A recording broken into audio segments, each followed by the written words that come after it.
Tim Williams is a consultant addiction psychiatrist and clinical director for specialised services for AWP Trust. He sits on the Independent Scientific Committee on Drugs and has carried out research around the clinical risk factors that can cause sudden death in drug and alcohol users. In this interview, he discusses the risk factors causing the rise in drug-related deaths. The big issues that we've faced in the UK is a substantial reduction in funding for drug and alcohol services nationally.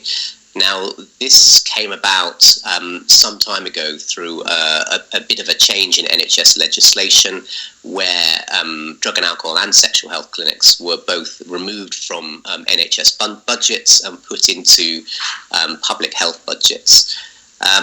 The consequence of that was that because local authority hold those budgets, local authority budgets were not protected as NHS budgets were, and there's been dramatic cuts not only in drug and alcohol budgets but also in sexual health public budgets.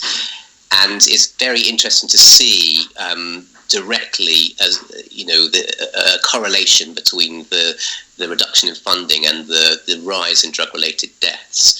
But interestingly, there is also an increase in sexually transmitted diseases as well.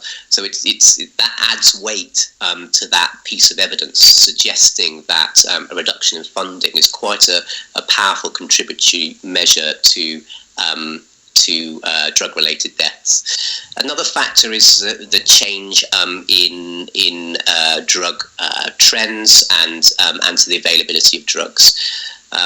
So we have periodically we see changes in the purity and the makeup and the supply routes for illicit opioids in particular that enter the UK market.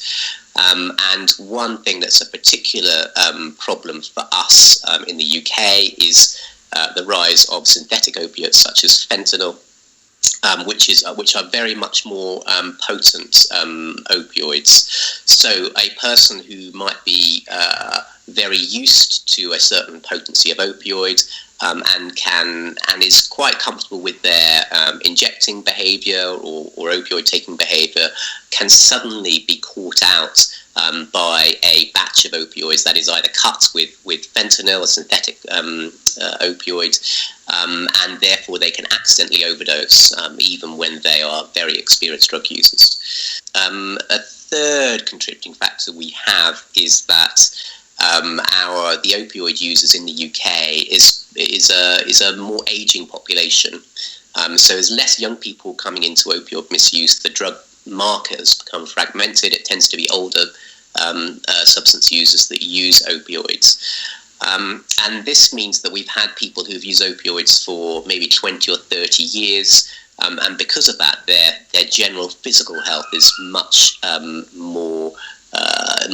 weaker than maybe they were when they were younger, and in particularly their lung function. So many years of hot gases, particularly inhaled, if you inhale opioids, or particularly crack, because crack's often used with opioids, causes gradual damage to the lungs. And therefore, people who are a bit older and who've got some impaired respiratory function are much more likely to die from an accidental overdose than when they were younger. Fourth contributory factor is the rise of other substances that are often liked by people who seek drugs.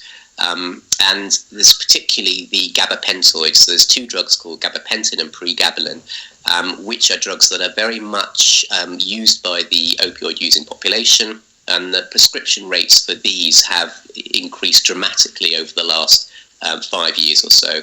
And again, we can see quite a close correlation between the rise in those prescription numbers and the rise in drug-related deaths. And we know from some basic science research that these medications have a respiratory depressant effect, and therefore people who are using those substances are much more likely to tip into overdose accidentally when they are using opioids.